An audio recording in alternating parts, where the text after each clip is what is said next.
Yeah, how do you feel about on the other side of things, going to FS1 undisputed? You know, you have Keyshawn Johnson now, Michael Irvin, and Richard Sherman. I think this shit is like, it's like watching the train wreck. It's just amazing. It's like watching the Joe Budden podcast crash. It's like watching the No Jumper podcast crash. It's just you watching all this shit, and this is great for clicks. It's great for the moment, but I don't see it being long lasting. But they got some of the 3 most amazing personalities just to clash. Yeah, I agree. And you got a man who really wants to get his voice heard, and Skip Bayless, and wants to be the star of the show every episode, but your stardom against these personalities is not going to matter. I mean, you have one person back in, what was it, 2011 or so, when Richard Sherman had to shut him down. Yeah, had to shit on him real quick and let him know. Michael Irvin, who is one of the loudest personalities out there. The best. Yeah. Michael Irvin is amazing. Shout out to Michael Irvin, one of my favorite personalities. And Keyshawn Johnson's voice is a little more lower, but Keyshawn Johnson's been doing this for a while, and he's been doing great at it. Mm-hmm. And so I think now I've seen a clip where Skip Bayless was like fucking in a corner. Yeah, I've seen it rather quickly. So I think that shit's gonna be like you said. I think it's a for the outside looking in, it's gonna be like a nice train wreck to see. Like we anticipate, like, oh gosh, this shit is it's gonna blow up. But on the inside, I don't know. Like, I really don't see how long this is gonna work.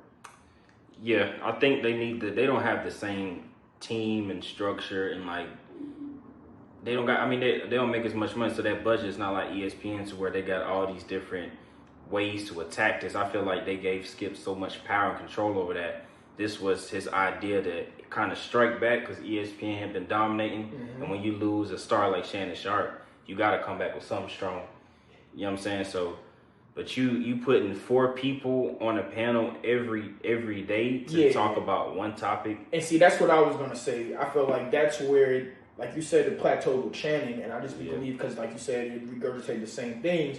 This is going to be an extreme plateau, because I feel like while we've seen Keyshawn talk about when he was with Max Kellerman and Jay Williams, he was talking about basketball, talking about other things, but now I feel like you have 3 football players who know football. You know, you didn't see Michael Irvin talking outside of football. You didn't see Richard Sherman talking outside of football. You don't. Yeah. So, I mean, now, who do you have to subsidize that expert of basketball? You know what I mean?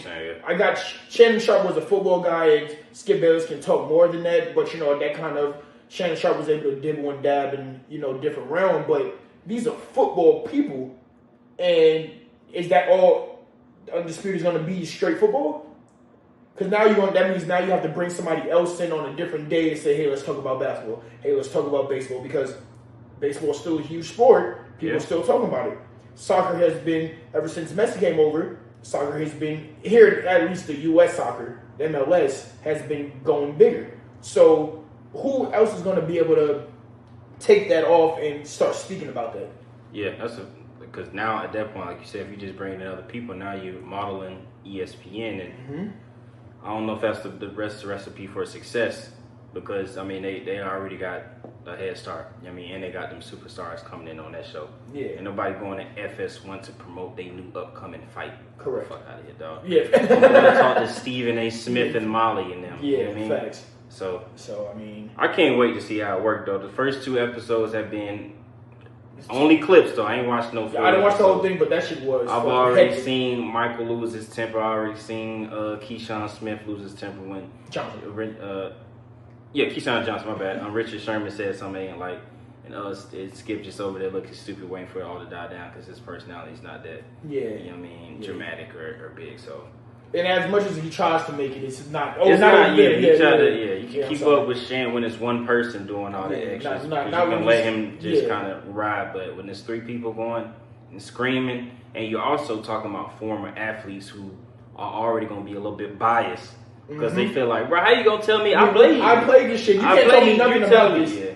I mean, you see even taking the clips out for the one episode of with Michael Irvin going at Richard Sherman about how the catch and shit, shit. Yeah. You know, you just see the testosterone there of just like, nah, I'm right. You ran down his resume quick. 11 years. Reed, you telling me said, teams I'll play without win. I said, oh, all right. Well then, okay, you got it, bro. Yeah. So yeah, I think that's gonna be. Yeah, I just see the ESPN going here and Undisputed just going down. I can't wait though. Yeah, I agree though. I think it might be a quick hit, but I think it's more of a recipe for long-term success with ESPN than it is for FS1. But I can't wait to see what happens regardless. You know, I completely